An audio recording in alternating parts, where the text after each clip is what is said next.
Fredericks of South Africa 4, Jackson for the USA in 5. Daegu, the European and Commonwealth champion in 6 for Great Britain, looked the best in the semis.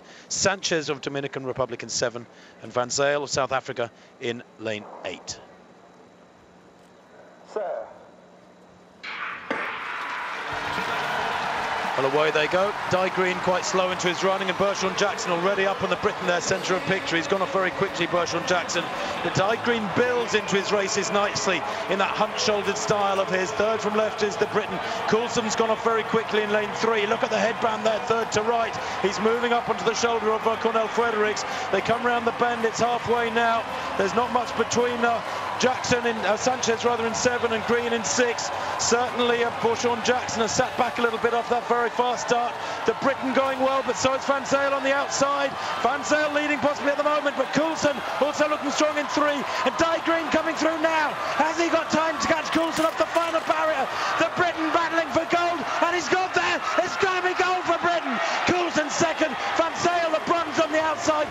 Daegu wins in 48.27. Nothing spectacular about the time, but I think the fatigue of this man-killing event from the qualifying rounds has taken something out of all this field. And my goodness, thank goodness, Martin, at last, from where you and I are sitting, of course, Great Britain have their gold medal finally on the 6th day. We were beginning to wonder if it would happen. They have a bonus silver this evening on the part of young Hannah England in that women's 1500 metres final. And now Daegu has virtually the whole set.